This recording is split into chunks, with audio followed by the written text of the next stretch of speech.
There is something happening right now that you will not get a chance to undo.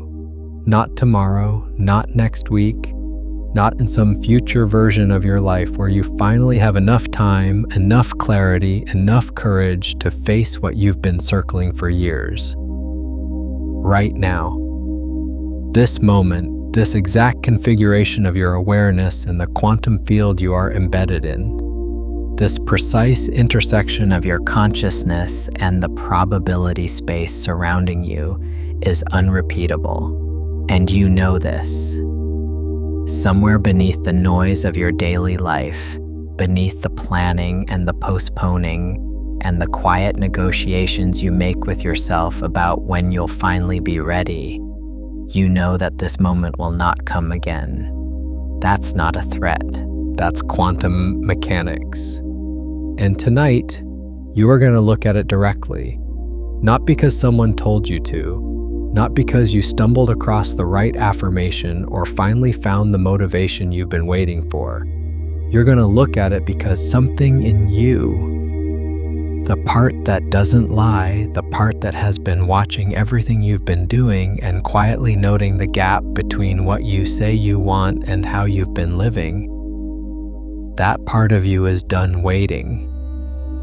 That part of you is here, right now, and it is ready to see. So before you reach for the familiar comfort of half attention, before you let this become background noise while you scroll or plan or drift, pause. Because what we are about to look at together is the thing you have been most carefully not looking at. And the moment you see it clearly, everything changes. Not because of what you do with it, because of the seeing itself. That's what no one tells you about the quantum field. It doesn't respond to your plans. It doesn't respond to your intentions, your vision boards, your carefully worded desires. It responds to your observation, to the quality of your attention, to what you are genuinely, unflinchingly willing to see. And tonight, we are going to see it all. Let's start with what you think this is about. You heard the title, you saw the words, warning, no second chances, and some part of your mind immediately began categorizing this. Motivation, content, urgency framing, the familiar pressure and release structure of every productivity video you've ever watched. You've been here before. Someone tells you time is running out. You feel a brief spike of urgency. You make a mental note to do better, and then life resumes exactly as it was. That's not what this is. What this is an invitation to observe something that most people spend their entire lives carefully not observing. Not because it's painful, though sometimes it is, not because it's difficult, though the seeing requires a quality of honesty that most of us have learned to avoid. But because the moment you truly see it, the moment you look at it without flinching, without immediately reaching for an explanation or a plan or a justification, the moment you just watch it, your relationship to it changes forever. And your relationship to it is your relationship to reality itself. Here's the first thing you need to look at. You have been treating the quantum field like a vending machine. You put in the right coins, the right thoughts, the right feelings, the right rituals, and you expect the right outcome to drop out. You've been told that reality is responsive, that consciousness creates, that you attract what you are. And you've taken that truth, and it is a truth, and you've turned it into a transaction, a negotiation, a system you can optimize. And it hasn't worked, not the way you expected, not consistently, not with the kind of clean, reliable causality that the transaction model promises. And you've been confused about why. Here's why. The quantum field is not a vending machine. It is a mirror. It doesn't give you what you ask for. It gives you what you are, not what you think you are, not what you tell yourself you are. Not the version of yourself you present to the world, or even the version you present to yourself in your most hopeful moments. It gives you what you actually are, at the level of your genuine, unfiltered, moment-to-moment observation of reality. And most people, when they hear that, immediately think, fine, I need to be more positive. I need to change my thoughts. I need to reprogram my beliefs. No, look closer. That's still the transaction model. That's still trying to input the right thing to get the right output. That's still treating the field like something you manipulate rather than something you are embedded in. The mirror doesn't respond to what you perform in front of it.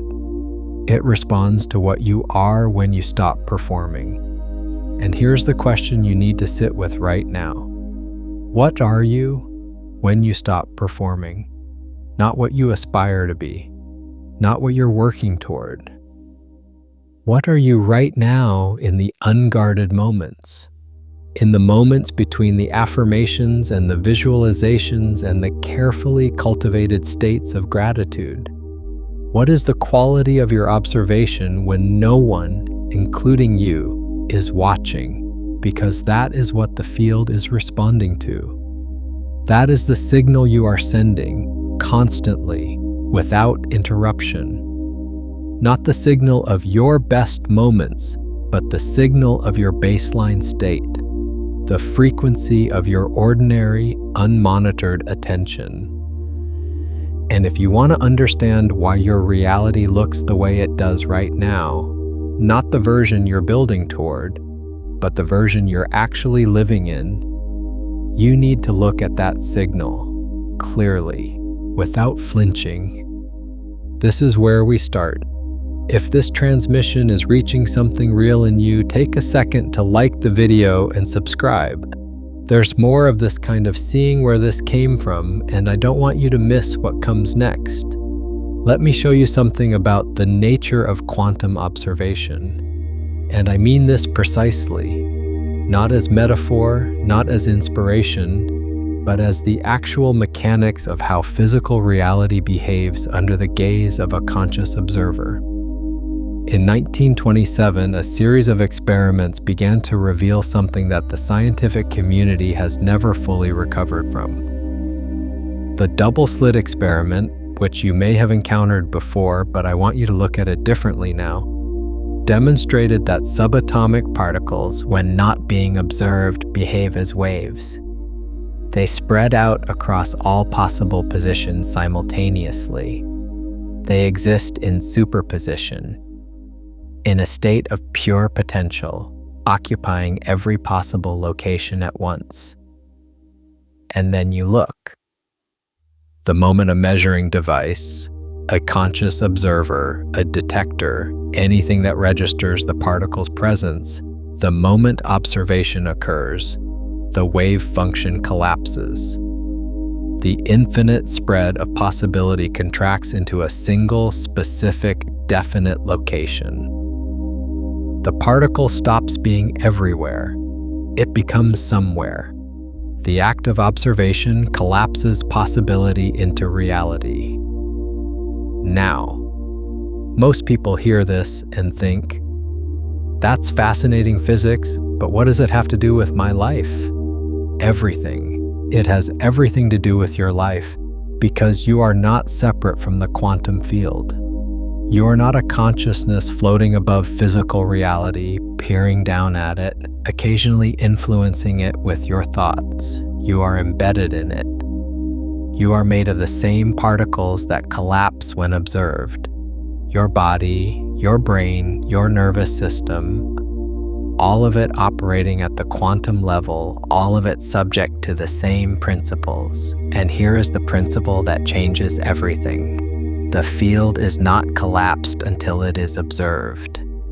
Your life, your actual lived experience of reality, is not fixed until it is observed. The version of your life that exists as pure potential, as unobserved possibility, is infinite. the version that collapses into your specific, daily lived experience. That version is determined by the quality and nature of your observation, not by your wishes, not by your intentions. By your observation, by what you look at, by how you look at it, by what you are willing to see and what you are not. And here's where the warning becomes real. Every moment that passes in which you are not observing, genuinely, clearly, unflinchingly observing, is a moment in which the default programming of your nervous system is doing the observing for you. Your conditioned patterns, your learned fears, your inherited beliefs about what is possible for you, those are the observers when you are not consciously present. And they collapse the field according to their own parameters, not your parameters, theirs.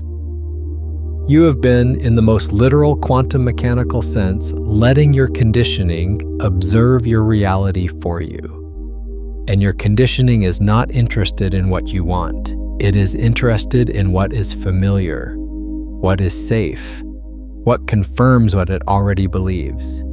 And so the field collapses again and again into the familiar, into the confirmation of what you already know, into the same patterns, the same limitations, the same version of your life, because the observer has not changed.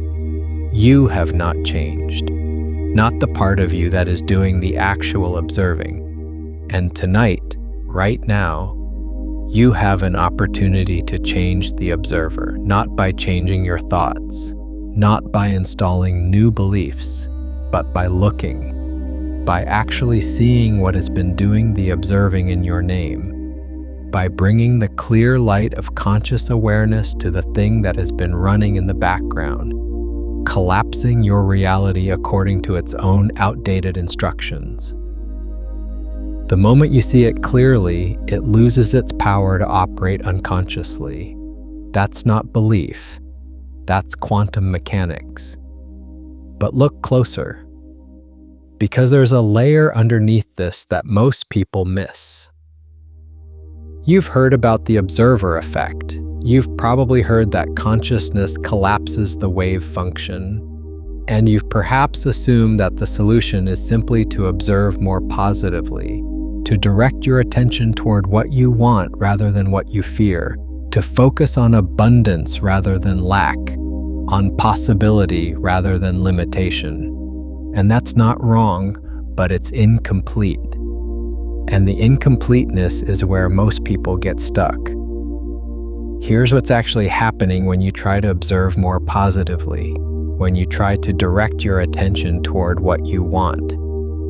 You are still operating from the assumption that the observer is a separate self who can choose what to look at, that there is a you who stands apart from the field, aims your attention like a flashlight, and illuminates the things you want to bring into reality.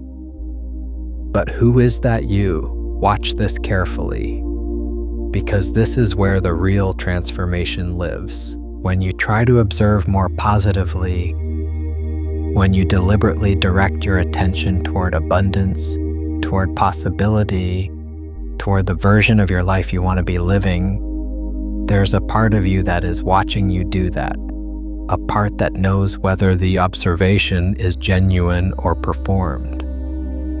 A part that registers the gap between the state you're trying to inhabit and the state you're actually in. And that part, the part that is watching the watcher, that is the observer that matters. Not the directed, intentional, trying to manifest observer, the one behind it, the one watching the whole performance. The one that can see, with complete clarity whether what you're doing is genuine observation or elaborate avoidance. That observer, the witness behind the watcher, is what the field responds to. And that observer cannot be fooled, cannot be trained, cannot be programmed. It can only be met directly, without agenda, And meeting it, actually turning your awareness to the awareness itself, actually watching the watcher, is the most profound act of observation available to a human being. And it is the act that collapses the field in a fundamentally different way than any directed intention ever could. Because when you observe the observer, the entire structure of the separate self, the self that is trying to get something from the field, the self that has wants and fears and plans and strategies, that structure becomes transparent. You can see through it. And what you see through it is the field itself, looking at itself through the instrument of your consciousness. And in that moment, there is no longer a you trying to collapse the field in a particular direction. There is only the field, aware of itself, and the infinite potential of that self-awareness. This is what the mystics have been pointing at for thousands of years, and this is what quantum mechanics is confirming in its own precise mathematical language. The observer is not separate from the observed, and the moment you genuinely see that, not as a concept but as a living recognition, reality reorganizes, not because you directed it to, because the illusion of separation that was distorting it has dissolved. But let's come back to the practical, because there's something specific happening in your life right now that this applies to. Something specific that you have been not seeing, and we're going to look at it. Let me tell you about a man named Elias. Elias had spent 11 years building a life that looked from the outside like exactly what he'd wanted. A career that commanded respect, a home that reflected his taste, a relationship that appeared to everyone who observed it to be solid and mature and enviable. He had done everything right.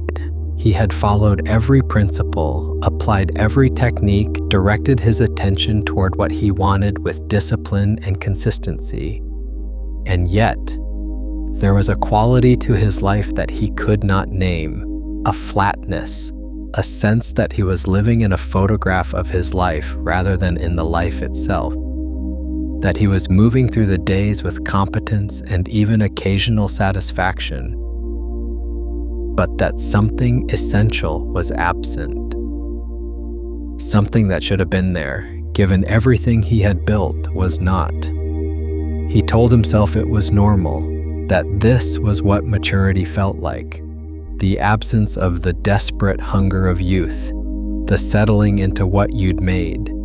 He told himself he was grateful, and he was, in a way, but the gratitude felt performed even to himself.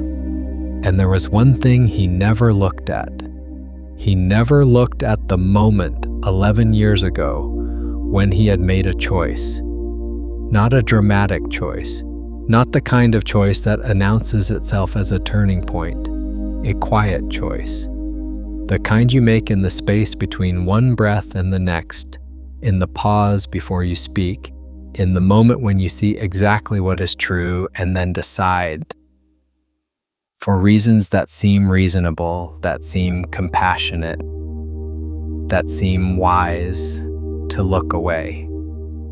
He had seen something about himself, about what he genuinely wanted, about who he genuinely was beneath the version of himself he'd been constructing since adolescence. He had seen it with complete clarity, and then he had looked away and built the life in the photograph. Not because the truth he'd seen was terrible, because it was inconvenient, because acting on it would have required dismantling something, because the person who acted on that truth would not have been the person that the people around him expected, and Elias, who had learned very early that his worth was tied to being what others expected, could not bear to be someone unexpected. So he looked away. And for 11 years, that unobserved moment sat in the quantum field of his life like a seed that had never been planted. like a wave function that had never been allowed to collapse, like a possibility that existed in superposition, neither realized nor abandoned, simply suspended, waiting. And the flatness he felt, the photograph quality of his days, was the texture of a life built around an unobserved truth. The field had given him exactly what he'd been observing. Not what he wanted, what he'd been looking at. And for 11 years, he had been looking at the construction, the career, the home, the relationship, and looking away from the moment of choice that had set the construction in motion. Until the night he stopped. It wasn't dramatic. He was sitting at his kitchen table, late, after everyone else had gone to bed, and he simply stopped. Stopped performing the gratitude. Stopped narrating his life to himself in terms of what he'd built. Stopped for one moment looking at the photograph, and looked at himself looking at the photograph, and saw it, the moment of choice, the thing he had seen and then looked away from, sitting there unchanged in perfect clarity, as if 11 years had not passed, as if the field had been holding it in suspension, waiting for the observer to return. He didn't do anything. He didn't make a plan. He didn't immediately dismantle the life he'd built. He just looked clearly, without flinching, without immediately reaching for what it meant or what he should do about it. He just watched it. And something in the quality of his life shifted that night, not the external circumstances. Those took time to reorganize, but the flatness lifted. The photograph quality dissolved, because the unobserved thing had been seen. And the field, which had been holding that potential in suspension, could now respond to an observer who was actually present, who was actually seeing, not performing observation, not directing attention strategically, seeing. And you have your own version of that moment, your own thing that you looked at once, saw clearly, and then looked away from. Your own unobserved truth that has been sitting in the quantum field of your life, suspended, waiting for you to return your gaze. You know what it is you've always known. The question is whether you're willing to look at it tonight. What was the moment you looked away from in your own life? The quiet choice, the thing you saw clearly and then decided not to see? Drop it in the comments below, even just a few words. The act of naming it here is itself an act of collapsing it into the light. Because here's what Elias discovered, and here's what I want you to hear clearly. Looking at it was not the catastrophe he'd been unconsciously dreading, the thing he'd been protecting himself from by not looking, the disruption, the inconvenience, the uncomfortable truth. None of that was as large as the cost of not looking, the cost of the flatness, the cost of the photograph life, the cost of a quantum field that kept collapsing into the familiar because the observer kept looking away from the thing that would have changed everything. The avoidance was more expensive than the seeing. It always is. Now let's go deeper into what you're actually seeing when you look at your life right now. There is a concept in quantum mechanics called decoherence. It describes what happens when a quantum system, which exists in superposition in a state of multiple simultaneous possibilities, interacts with its environment. The interaction with the environment causes the quantum system to lose its superposition, to collapse from the infinite potential of the wave function into a single, definite, classical state. Decoherence is why the quantum world and the classical world seem so different. Why you don't walk through walls, why you can't be in two places at once. The constant interaction of your particles with the environment around you collapses the quantum possibilities into the solid, definite world you experience. But here's what decoherence reveals about your inner life. Your consciousness, your awareness, your capacity for observation is the most coherent system in your experience. It is the system that, when it is genuinely present, genuinely awake, genuinely observing, can hold multiple possibilities simultaneously without collapsing them prematurely. Can hold the tension of not yet knowing without forcing a resolution. Can remain in the quantum state of pure potential, without the anxiety that drives most people to collapse their possibilities into whatever is most familiar, most comfortable, most consistent with what they already know. Most people collapse their possibilities through decoherence, through the constant noise of their conditioned reactions, their habitual thoughts, their automatic responses to the environment.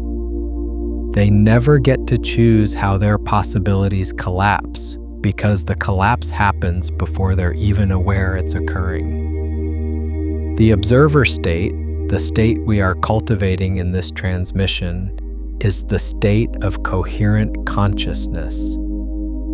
The state in which you can hold the quantum potential of your life without prematurely collapsing it. The state in which you are genuinely present to what is, rather than automatically reacting to what has been. And in that state, the field responds differently. Not because you're directing it more skillfully, because you're not collapsing it through unconscious decoherence.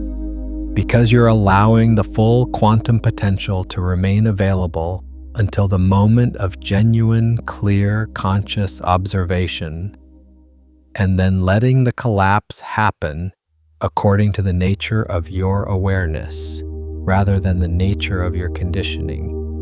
This is the difference between a life that feels chosen and a life that feels like it happened to you. Not the external circumstances, the quality of the collapse.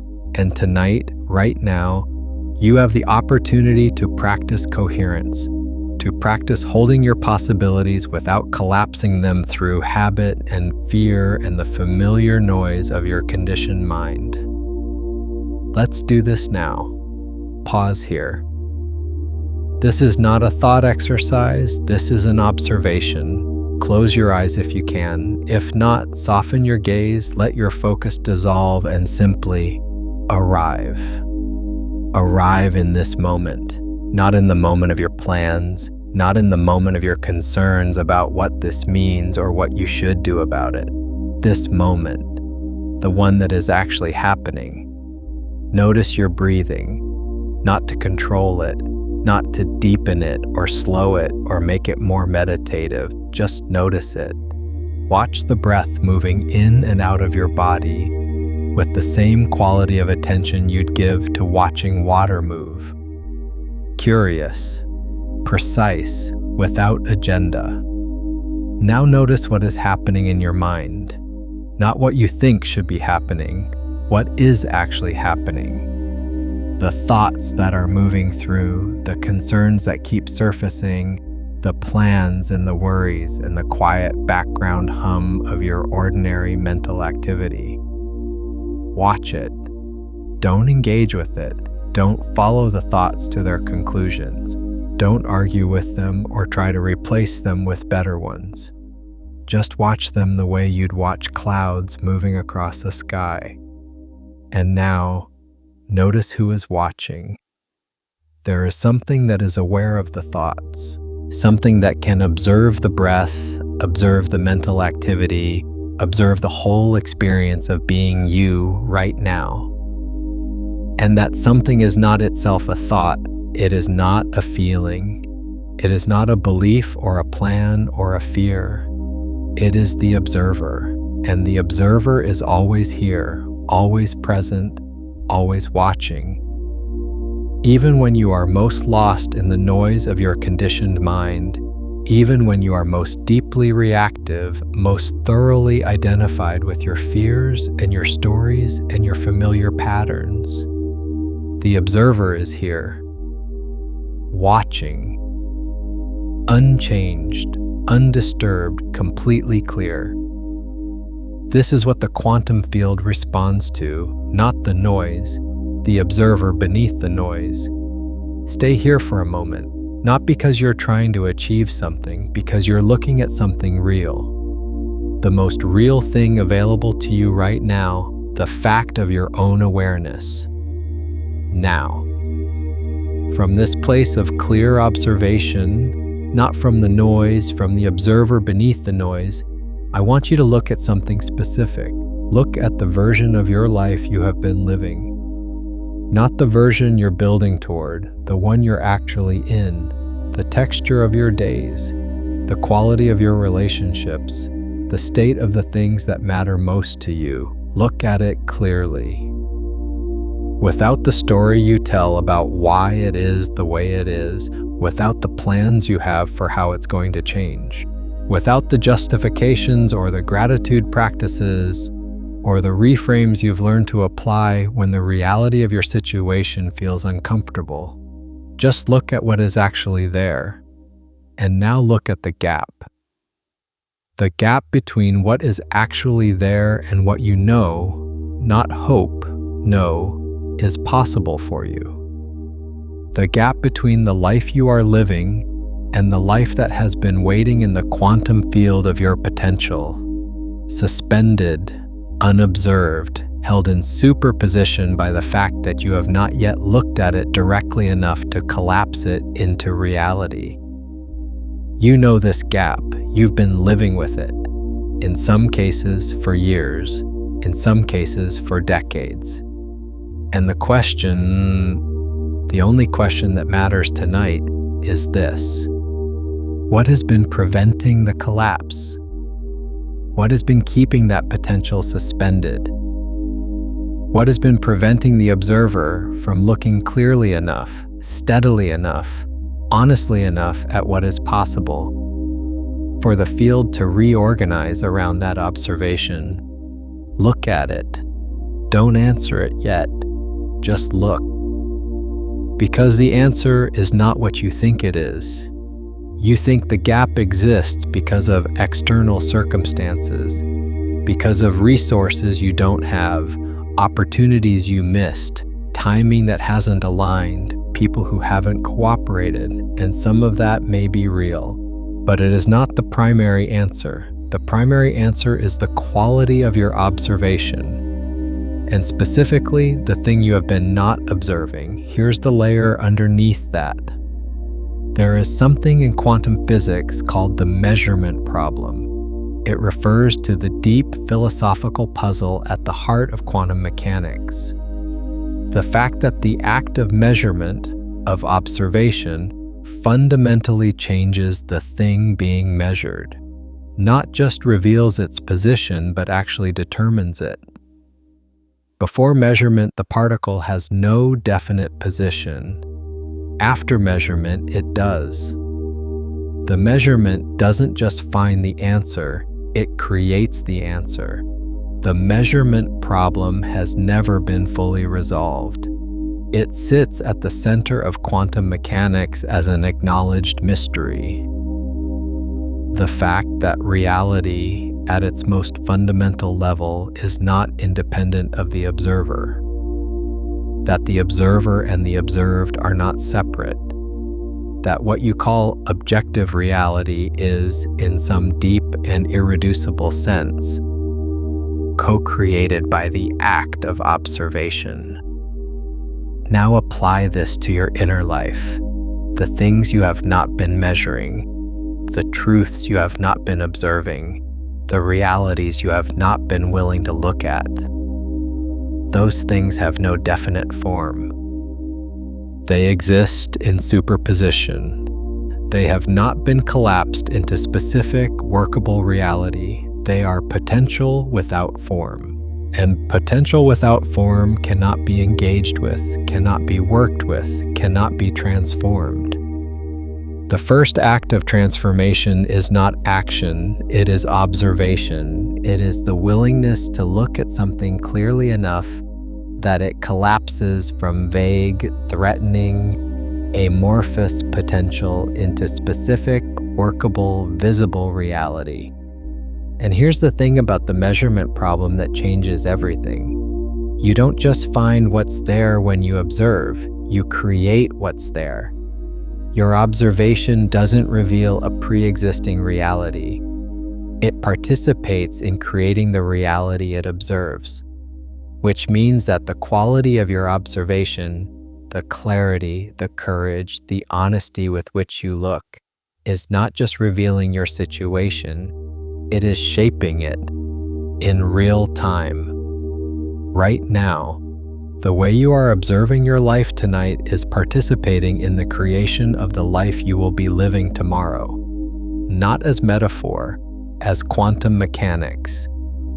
And so the question of observation is not a passive question, it is the most active, most creative, most powerful question available to a conscious being. Not what should I do, but what am I actually seeing? What am I willing to see? What am I observing right now about the nature of my reality and my role in it? Because what you observe, you change, and what you observe yourself to be, you become. This is not belief. This is the most rigorously tested principle in the history of science. But look closer, because there's something else here, something that the title of this transmission is pointing at that we haven't fully looked at yet. No second chances. I want you to sit with that for a moment. Not with the urgency it might initially provoke, the anxiety, the sense of scarcity, the familiar pressure of not enough time. Sit with what it is actually pointing at. Every moment is unique. Every configuration of your consciousness, your circumstances, your quantum field, every specific intersection of who you are right now and what is available right now is unrepeatable. Not in a threatening way, in a precise, factual, quantum mechanical way. The wave function that is available to collapse right now, the specific superposition of possibilities that exists in this exact moment of your life, will not exist in exactly this form again. Not because time is running out, because time is moving, because you are moving, because the field is always in motion, always reorganizing, always presenting a new configuration of potential. And each configuration has its own specific window of observation, its own specific moment in which the observer, looking clearly at what is present, can collapse it into a particular reality. Miss that window. Not through failure, not through inadequacy, but simply by not being present, not observing clearly enough in that specific moment. And the field reorganizes, the configuration changes, a different set of possibilities presents itself. Not worse. Different, but the specific possibility that was available in that specific moment, the one that required that exact quality of observation, that exact level of clarity and courage, that one has moved on. The wave function has evolved, the superposition has shifted. This is what it means when we say you will not get a second chance. Not that you will fail, not that the universe is punishing you for missing your moment, but that each moment of genuine, clear observation is irreplaceable. Each moment of real seeing is a unique act of creation that cannot be replicated by any future moment of seeing, because the field will have moved on, and you will have moved on, and the specific intersection of observer and observed that exists right now, this exact configuration, will never exist again.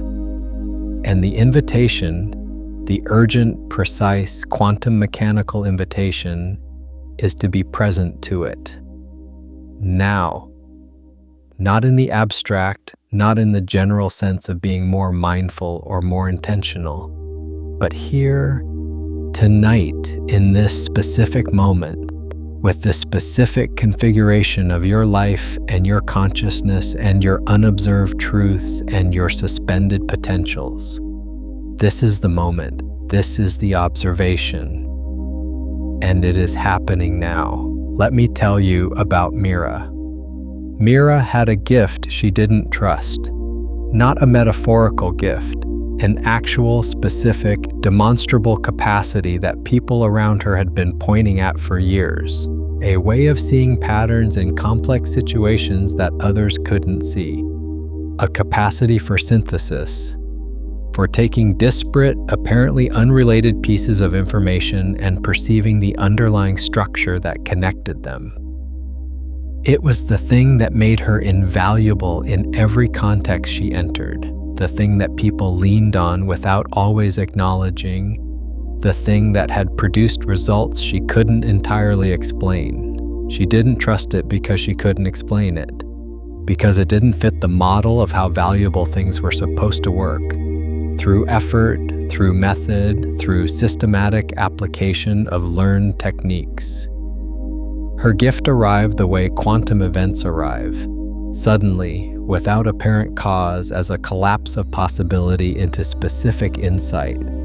And because she couldn't trace its origins, couldn't reproduce it on command, couldn't guarantee it would be there when she needed it, she kept it hidden, kept it in reserve, offered the world her competence instead, which she could control, which she could explain, which fit the model. And for years she was successful, competent, reliable, valued, and deeply, quietly, privately unfulfilled.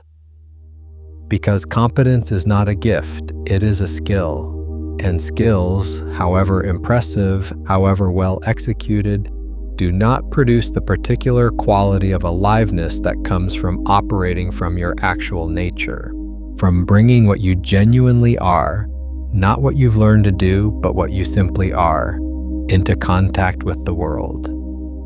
She was living from her competence instead of from her gift.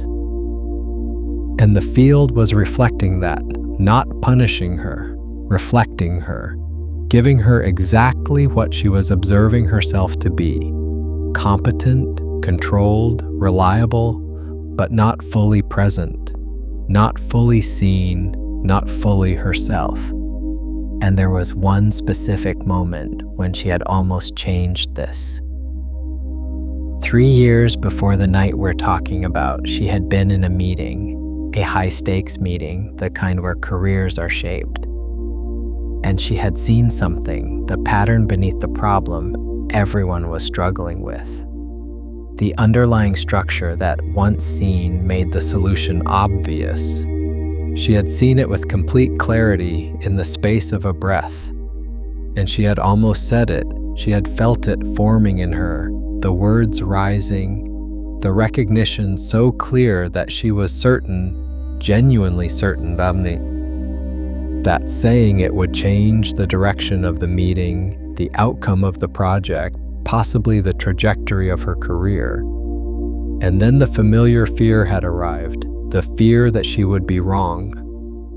Not that her insight was wrong, she knew it wasn't, but that she would be unable to explain it in the systematic, methodical way that the room expected.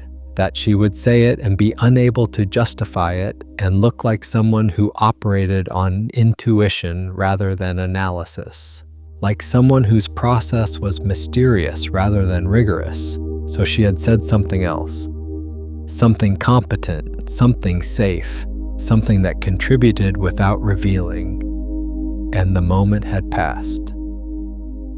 And 3 weeks later, someone else in the room, someone who had been struggling with the same problem, had arrived at the same insight, through a different path, through systematic analysis, through the kind of methodical process that the room respected, and had received the credit, the recognition, the trajectory-changing outcome that had been available to Mira 3 weeks earlier.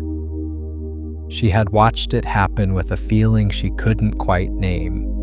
Not jealousy, something more precise than jealousy.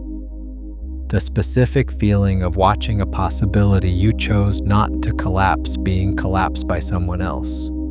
Of watching the wave function you declined to observe being observed by another consciousness, and reorganizing accordingly. The field had not waited, it had moved on. Reorganized around the observer who was willing to look. And Mira had carried that moment, not with bitterness, but with a specific, clarifying knowledge for 3 years.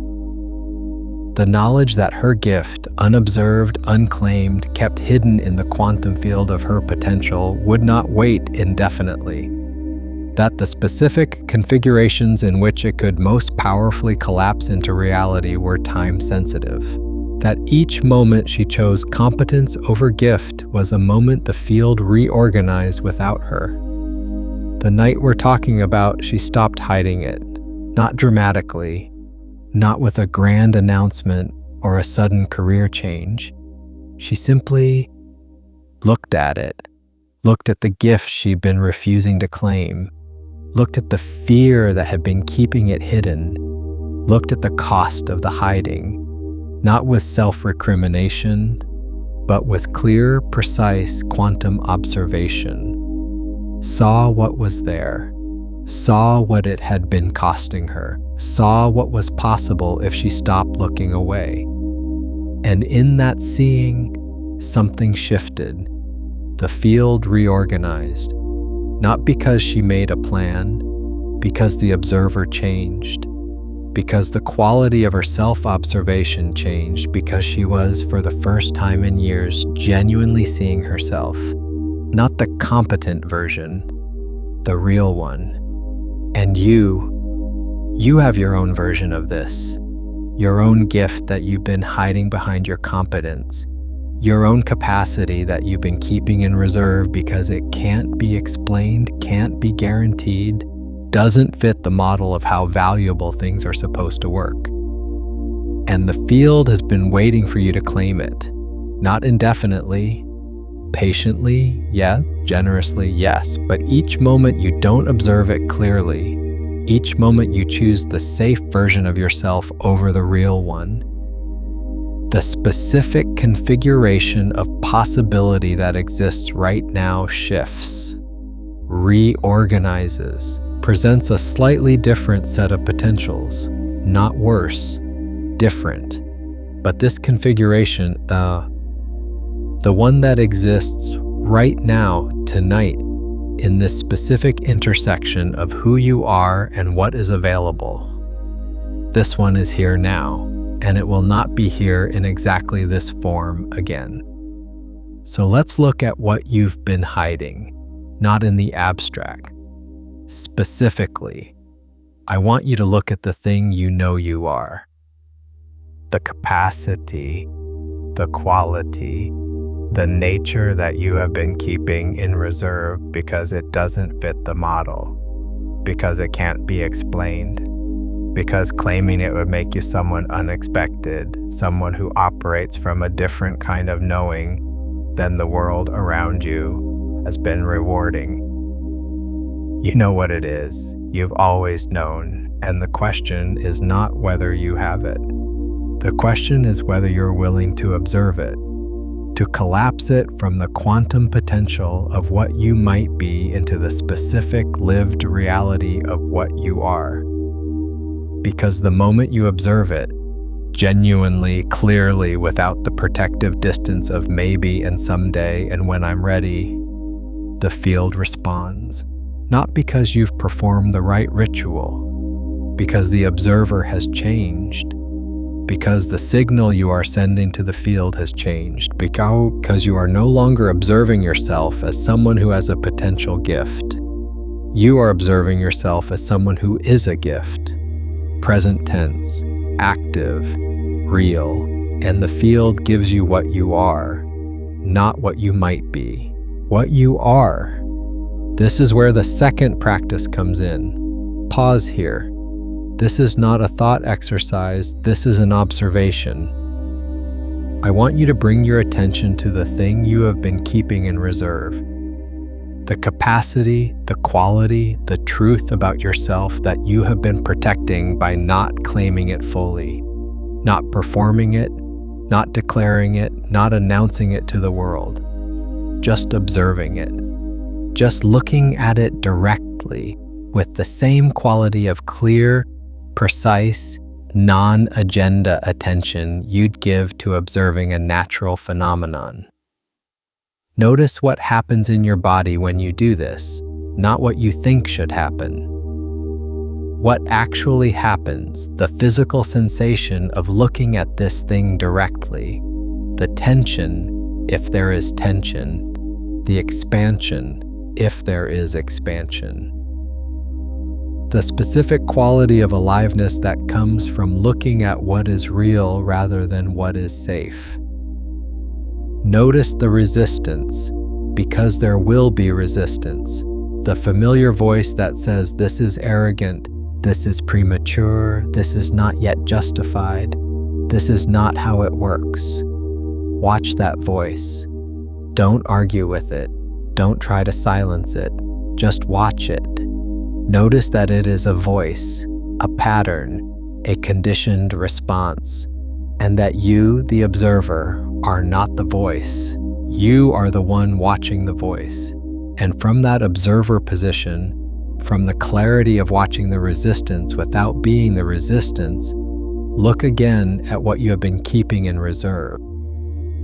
Look at it as it actually is, not as it might be, not as it could become, as it is, right now, in you, as you, and say quietly to yourself, not as an affirmation, not as a declaration, but as an observation. I see this.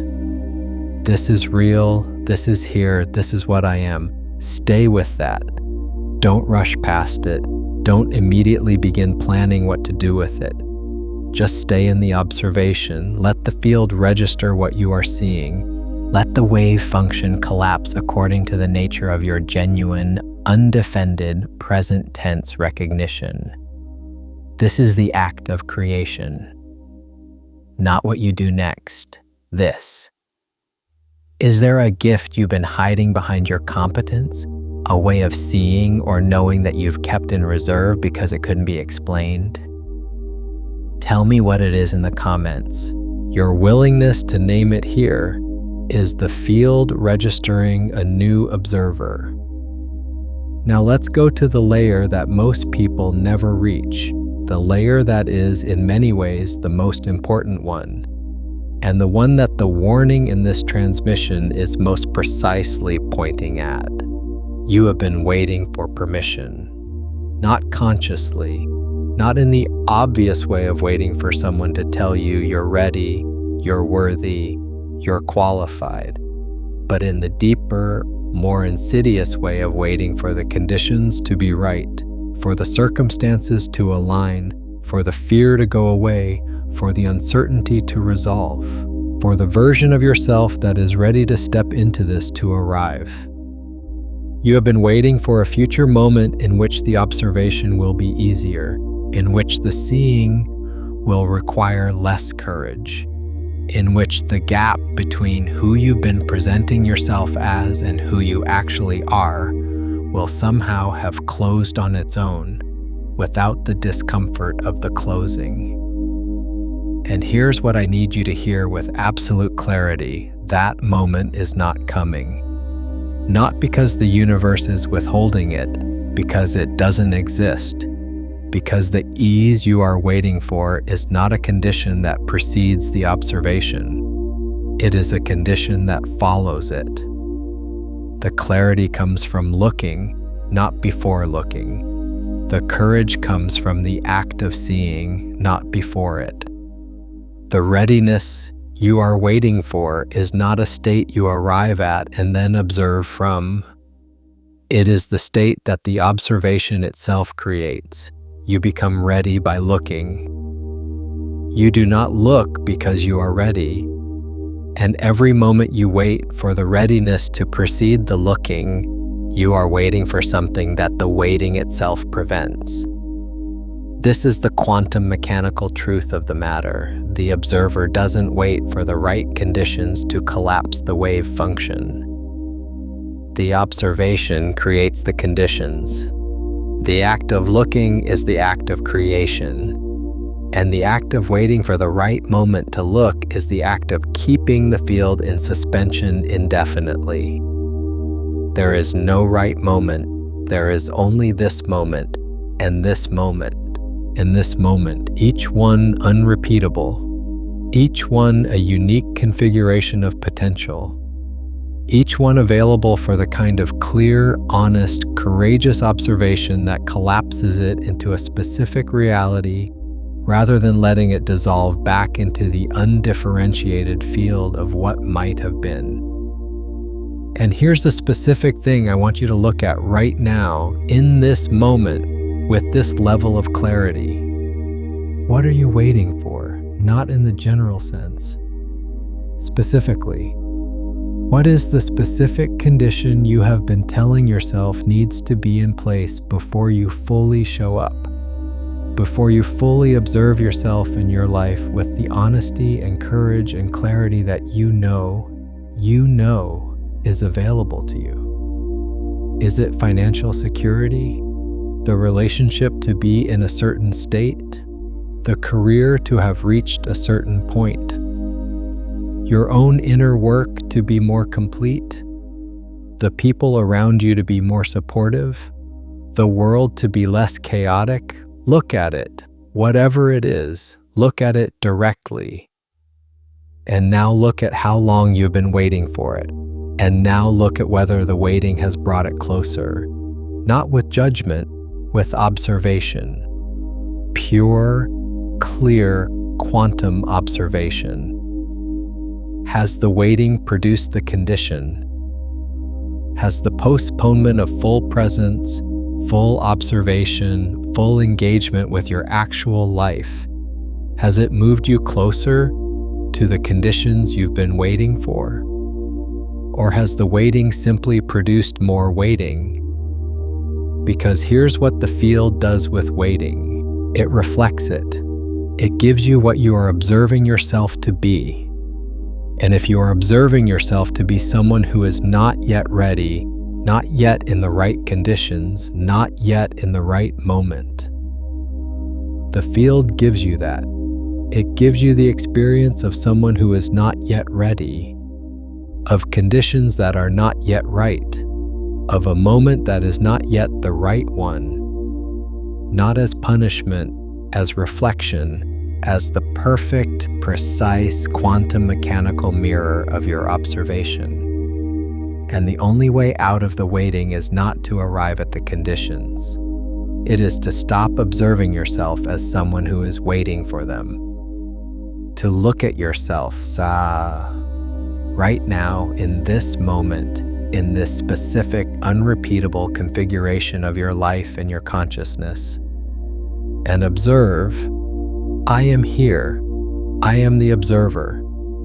I am the one whose observation creates the conditions, and the conditions I have been waiting for are created by the observation I have been withholding. The permission you have been waiting for is yours to give. It has always been yours to give, and it is given through the act of observation, through the act of looking at yourself and your life with the full clarity and honesty and courage that you have been reserving for some future moment when it would be safer to do so. That future moment is this moment. It has always been this moment, and this moment will not come again. Let's talk about what happens when the observer truly shows up, not in theory, in the specific, measurable, quantum mechanical terms of what changes when consciousness stops reacting and starts witnessing. When you are in the reactive state, when you are responding to your life from the conditioned patterns of your nervous system, from the automatic interpretations of your learned mind, you are not observing. You are participating in the decoherence of your own quantum potential. You are collapsing the field through noise rather than through clarity, through the automatic rather than the chosen. And the reality that results has a specific quality. It feels like it's happening to you. It feels like you are navigating a pre-existing structure rather than participating in the creation of it. It feels like the conditions are external, the obstacles are real, the limitations are fixed. Because when you are reacting, you are not observing the field. You are being observed by it. Your conditioning is doing the looking, and your conditioning sees what it has always seen, and the field reflects what it has always reflected. The moment you shift from reacting to witnessing, the moment you step back from the automatic interpretation and simply observe what is actually present, something measurable changes, not just subjectively, in the actual structure of your experience. The reactive state is characterized by a specific neurological signature. The amygdala in high activation, the prefrontal cortex in reduced activity, the stress hormones flooding the system, the entire organism oriented toward threat response. In this state, the range of possibility that is visible to you is dramatically narrowed. The brain in threat mode is looking for danger, not opportunity. It is looking for confirmation of what it already knows, not for new information. It is collapsing the field according to its threat map, not according to the full spectrum of what is available. The observer state, the state of genuine witnessing, produces a different neurological signature. The prefrontal cortex comes online. The default mode network, which is responsible for narrative self-referencing, quiets. The amygdala deactivates, and in this state, the brain's capacity for novel perception, for seeing what is actually there rather than what it expects to be there, dramatically expands. This is not mysticism, this is neuroscience, and it maps precisely onto the quantum mechanical principle of the observer effect. When you are in the observer state, you are genuinely seeing, and what you genuinely see, you genuinely change. Not because you're trying to, because the quality of your observation is different, because you are looking with the full spectrum of your perceptual capacity rather than the narrow band of your conditioned threat response. Because you are present to what is actually there rather than to the story your conditioning tells about what is there. And the field, which is always precisely responding to the quality of your observation, gives you back a different reality, not a better version of the same story. A fundamentally different collapse of the wave function, a reality that reflects the clarity of the observer rather than the noise of the reactor. This is what it means for the quantum field to surrender to you. Not that it bends to your will, not that it obeys your commands, that it reflects your observation, that it gives you back the precise quality of what you are genuinely seeing. And when what you are genuinely seeing is the full potential of your life, not the defended version, not the safe version, not the version filtered through fear and conditioning and the familiar noise of your reactive mind, when you are genuinely seeing the truth of what you are and what is possible, the field reflects that. It has no choice. It is a mirror. And a mirror does not choose what to reflect. It reflects what is placed before it. You are the one who chooses what to place before the mirror. And tonight, right now, you have the opportunity to place before it something that you have never placed before it with this level of clarity and courage. The truth of what you actually are. The full, undefended, unqualified, present tense reality of your actual nature and your actual potential. Not the potential you're working toward, the potential you are. Right now, already, in this moment. Because here's what the quantum field is waiting to reflect back to you, has been waiting patiently in the superposition of all that is possible. It is waiting for the observer who is willing to see this clearly enough to collapse it into reality. And that observer is you, right now, tonight.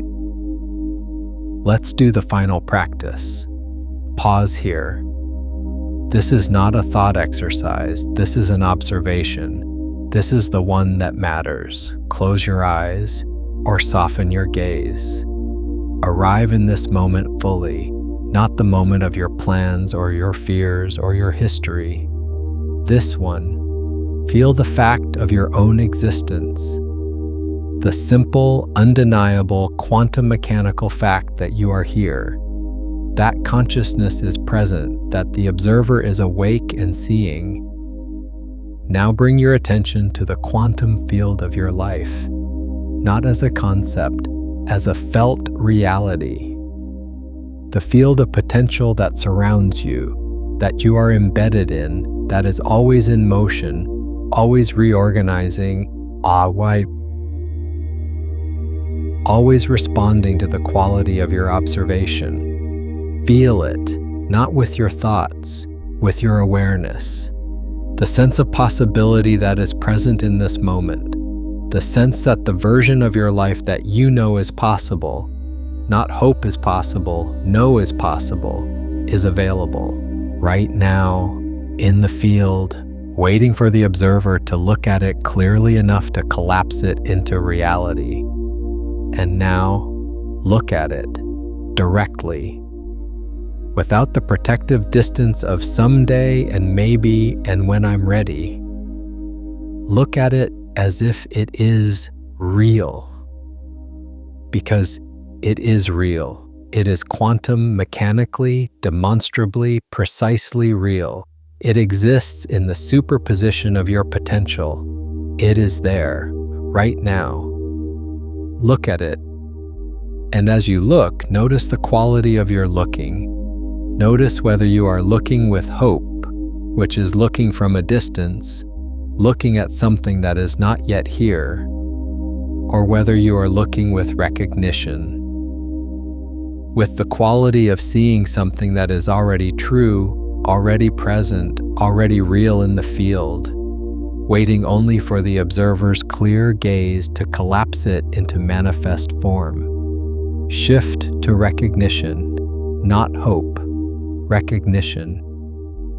You're not looking at what might be, you're looking at what is in the quantum field. In the superposition of your potential, it is there, and your recognition of it, your clear, steady, undefended observation of it as real, is the act of creation. Say quietly to yourself, not as a wish, not as an affirmation, but as an observation. I see this. This is real. This is here. And I am the observer whose seeing makes it real. Stay in that. Don't rush. Don't immediately begin planning or strategizing or wondering what to do next. Stay in the observation. Let the field register your clarity. Let the wave function collapse according to the nature of your genuine, undefended, present tense recognition. This is the moment. This is the observation. This is the creation. And it is happening now. Now let's talk about what happens after this moment, because there is something important to understand about the nature of quantum observation and the life that follows it. The observation is the beginning, not the end.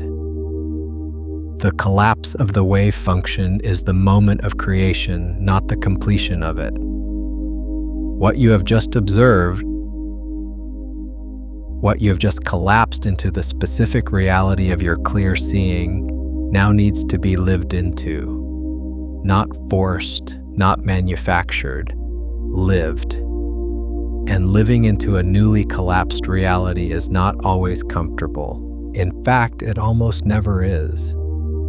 Because the reality that collapses when the observer is clear and honest and undefended is often significantly different from the reality that was being maintained by the conditioned observer. And the difference between those two realities requires an adjustment, a reorganization, a period of transition in which the old structures, the ones built around the defended, conditioned, looking away version of the observer, begin to shift. This is not failure. This is the field responding. When Elias finally looked at the choice he'd been avoiding for 11 years, the life he'd built around not looking at it began to shift, not collapse, shift. The photograph quality dissolved, the flatness lifted, and the structures of his life, the career, the home, the relationship, began to reorganize around the new quality of his observation. Some of them remained transformed. Some of them changed significantly. All of it was in motion in a way it had not been before.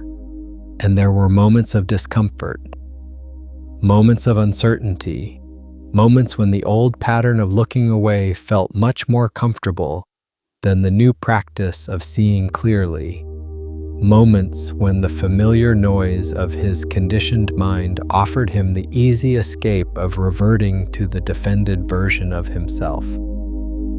And in those moments, the practice was not to force himself to keep seeing, it was to return to the observer, to step back from the noise, from the discomfort, from the uncertainty, and simply watch. Watch the discomfort without becoming it. Watch the uncertainty without collapsing back into the familiar. Watch the whole reorganization of his life with the same quality of clear, precise, non-agenda observation that had initiated it. And each time he returned to the observer, each time he chose witnessing over reacting, the field reorganized a little further. The new reality became a little more stable. The observer became a little more practiced at seeing clearly without flinching. This is the path, not a single moment of transformation, a practice of returning to the observer again and again. Each time the conditioned mind tries to reassert its version of reality, each time the familiar noise of looking away feels more comfortable than the clarity of seeing. Each time the field presents a new configuration of potential that requires a new level of honesty and courage to observe clearly. The path is the return, the constant, patient, fierce return to the observer, to the one who sees, to the position of clarity that is always available, always present, always waiting for you to come back to it. And each return changes the field. Each return collapses a new layer of potential into reality. Each return is a new act of creation. This is not a one-time event, it is a way of being, the way of the observer, the way of the one who has chosen, not once but continuously, to look rather than to look away. And you are here, right now, which means you have already made the first choice, the choice to look. The choice to be present to this transmission, to this observation, to this specific configuration of potential that exists right now in your life.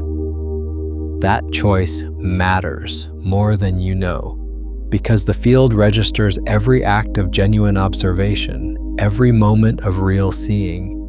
Every time you choose clarity over comfort, witnessing over reacting, the observer over the conditioned noise, and the field responds, not immediately, not always dramatically, but precisely. It gives you what you are.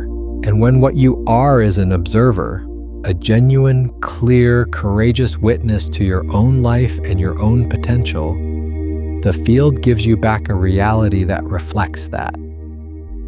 A reality that is alive, that is in motion, that has the quality of something genuinely chosen rather than merely happened. That feels like your life rather than a photograph of it. This is what is available to you tonight, right now, in this specific, unrepeatable configuration of your consciousness and the quantum field you are embedded in. This is what the field is waiting to reflect. And the only question that has ever mattered, is whether you are willing to be the observer who sees it clearly enough to make it real. Now let's talk about the community of observers, because you are not doing this alone. Right now, as you watch this, there are others watching.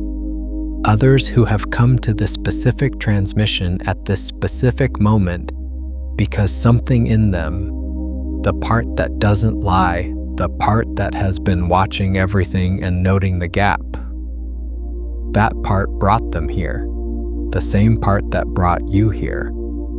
And the field responds to collective observation differently than it responds to individual observation. When multiple observers look at the same thing with the same quality of clarity and honesty and courage, the wave function collapses with a different kind of force. The reality that emerges from collective, coherent observation has a stability, a depth, a solidity that individual observation alone cannot produce. You are part of a field of observers, and your observation tonight contributes to that field. Your willingness to look, to really look, to look without flinching at the thing you've been avoiding, your willingness to do that adds to the collective clarity that makes it easier for every other observer in this field to do the same. This is not metaphor. This is quantum entanglement at the level of consciousness. The coherence of one observer influences the coherence of the observers it is entangled with. And you are entangled through this transmission, through this shared act of seeing, with every other person who has chosen to be here. So right now, in the comments below this video, I want you to share what you saw.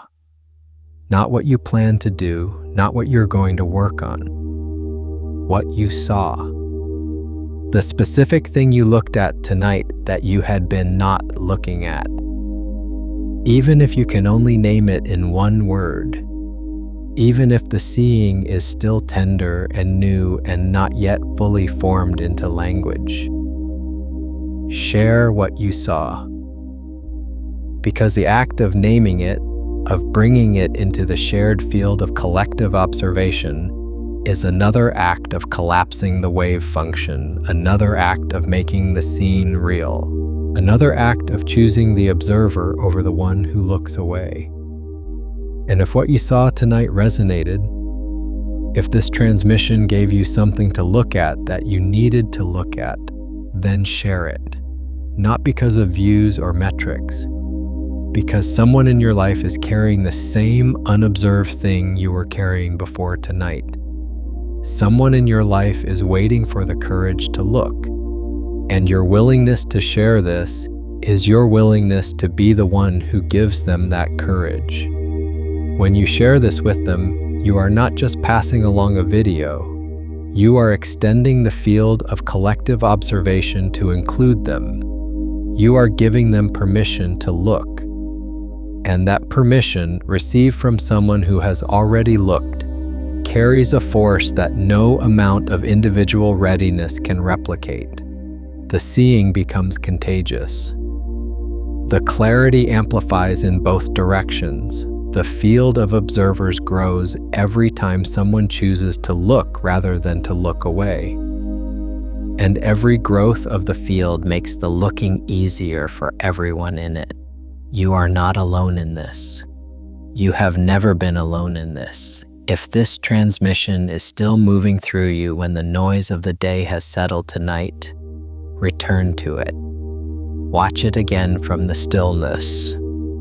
The observer you bring to it the second time will see something the first could not. And now, the integration. Here is the principle that I want you to carry from this transmission. Not as a concept, as a living practice, as the thing you return to again and again in the moments when the conditioned mind offers you the comfort of looking away. What you observe, you change. What you avoid observing controls you. This is the law, not a spiritual law, not a philosophical principle, the quantum mechanical law of the universe, the law that operates at every level of reality, from the subatomic to the cosmic, from the particle to the person. What you observe, you change. The quality of your observation determines the quality of the reality that collapses from the field. The clarity of your seeing is the force of your creation. And the courage of your looking, the willingness to look at what is real rather than what is comfortable, at what is true rather than what is familiar, at what is possible rather than what is safe. That courage is the most powerful force available to a conscious being. More powerful than intention, more powerful than effort, more powerful than any technique or ritual or practice you will ever learn. Because all of those things, all of the techniques and rituals and practices are only as powerful as the quality of observation behind them. And the quality of observation behind them is only as powerful as your willingness to see clearly, to see without flinching, to see without the protective distance of hope and someday and when I'm ready, to see now, to see here, to see what is actually present in the quantum field of your life and your potential, and to collapse it into reality through the sheer clarity and courage of your genuine, undefended, present tense observation. This is the practice. This is the path. This is the power that has been available to you all along, waiting for the moment you are willing to claim it, and you are claiming it now. The field has already begun to respond. Here's what I want you to notice in the days ahead.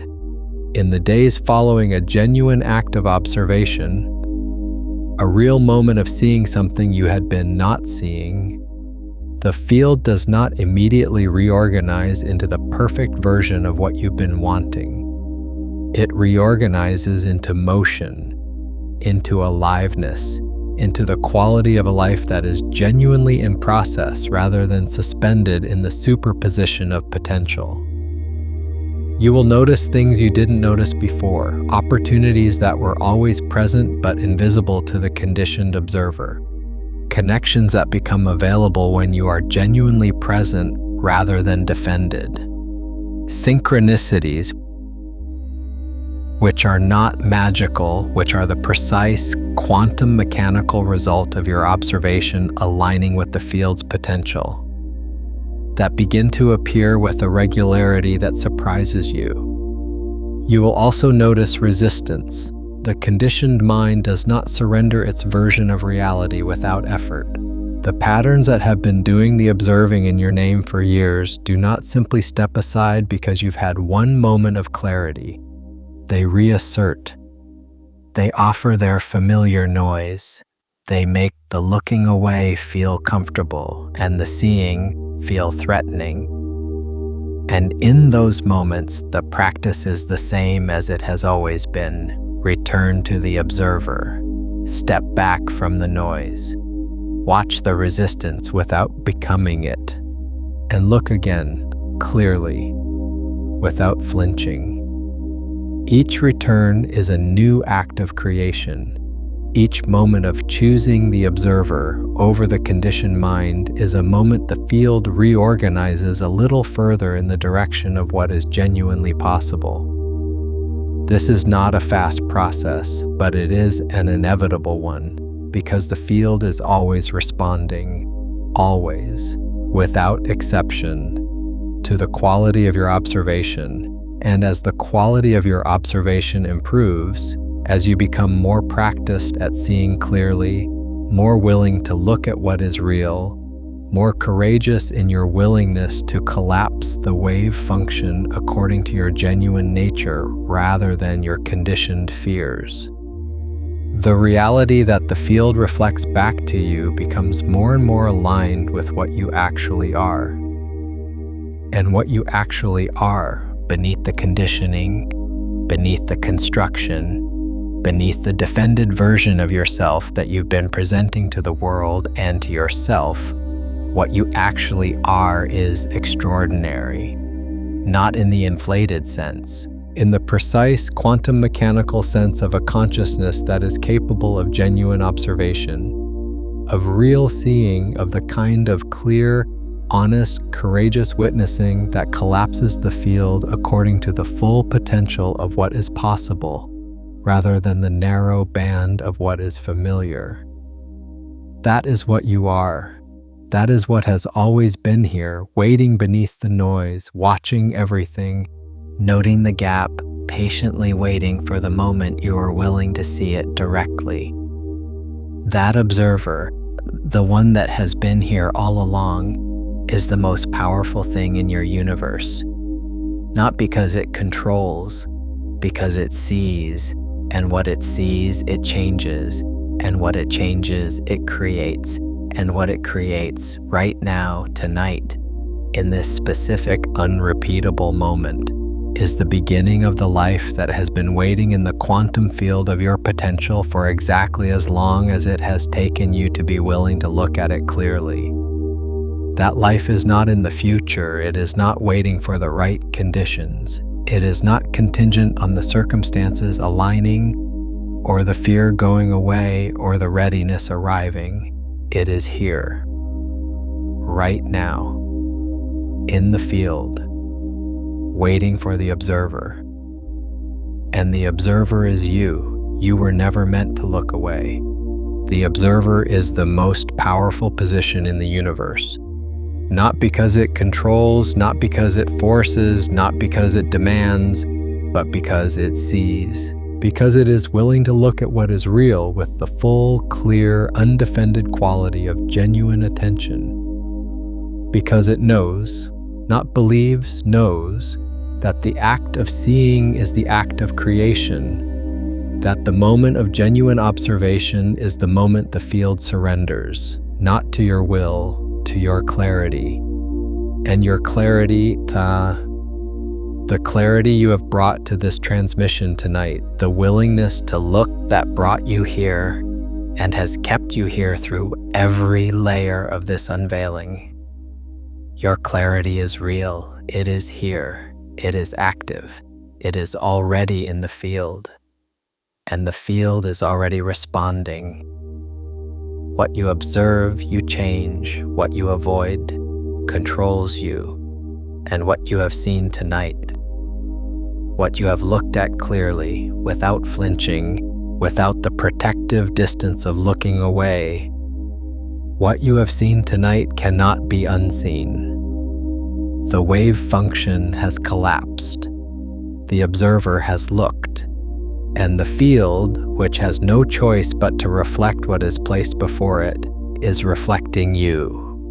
The real you, the clear you, the observer who finally, tonight, was willing to see. This is not the end of something. It is the beginning of a way of being, the way of the observer, the way of the one who looks, the way of the consciousness that knows with quiet, piercing, unshakable certainty that the most powerful thing it can ever do is simply see. See clearly, see honestly, see with the full, courageous, present tense quality of genuine observation, and let the field do what it has always done, what it has always been designed to do, what it has been waiting, patiently, precisely, quantum mechanically, to do from the moment you were willing to let it. Reflect you back to yourself, in full, in truth, in the complete, unreduced, undefended reality of what you actually are. You are the observer. You have always been the observer, and now you see. And what has been seen cannot be unseen. Stay in the field, keep looking, keep watching, keep choosing the observer over the noise, the seeing over the looking away, the clarity over the comfort of not knowing. Because the field is always here, always responding, always waiting for the observer to arrive. And you are here, right now, tonight. You were never meant to look away. The next step from here is understanding what happens when you finally stop explaining yourself to everyone around you. When the observer stops seeking permission from the audience and the field responds to that silence in ways that will completely reframe everything you've just seen tonight. Watch that one next.